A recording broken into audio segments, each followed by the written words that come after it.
I cold sweat before the talks. It's tough. I think it's because the mind doesn't, it's not, the mind can't figure out how you do it, so it's kind of works. Yeah, that would be scary, all right. Do you have any stories or events or any things that happened to you while you were doing this work or around Bapa's house, or just anything that you might want to share?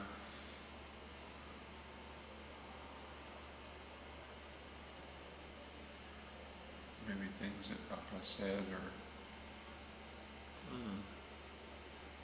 things that had a particular meaning to you.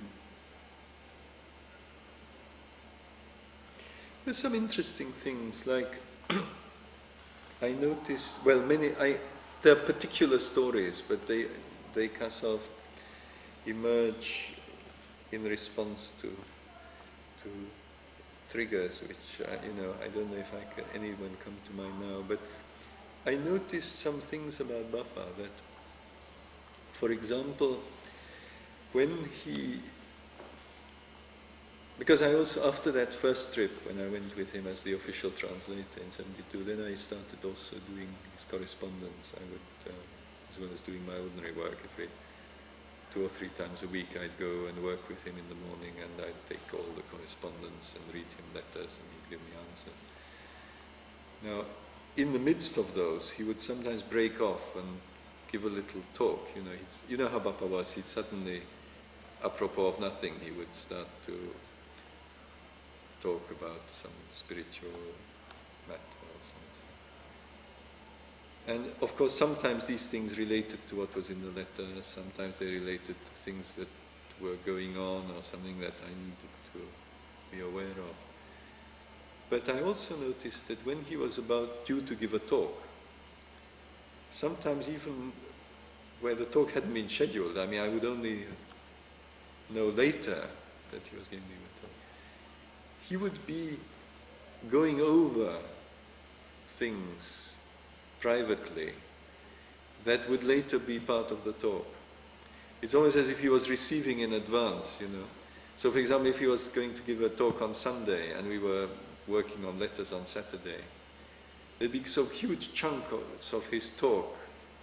He would just sit and talk, about something. And I got to know this, that after time, that a lot of this would come in the talk. And sometimes he explained things in more detail. He would explain something very, very carefully, so that it was very, very clear. But the next day in the talk, it would only be a very short passing reference. But as a result, I knew immediately what he was trying to say.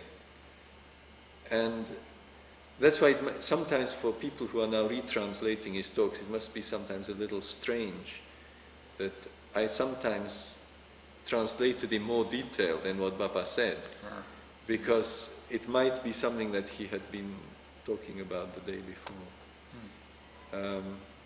But, it was, I realized that,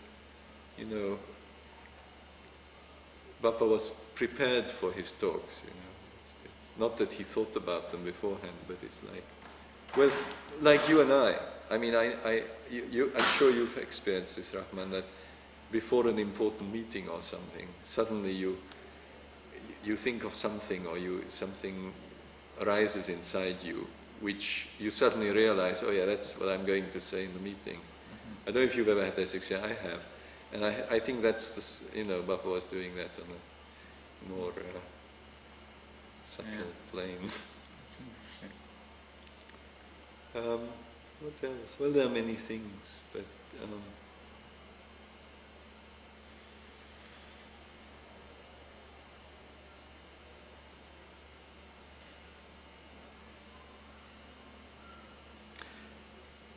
these are impressions, one of the things that a lot of Subud people I noticed early on,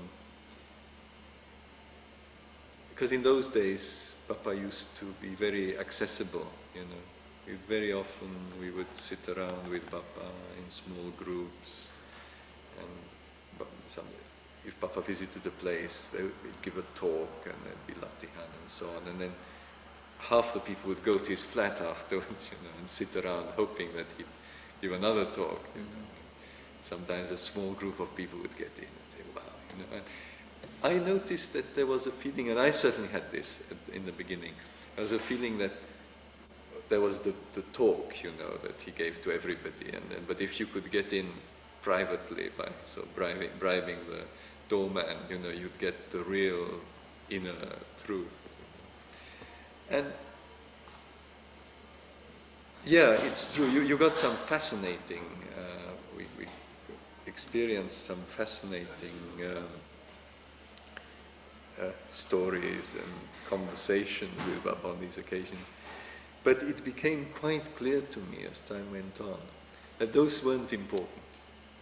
That the real the things that God wanted us to know were said in the talks. And the other things were kind of trimmings, and sometimes they were jokes,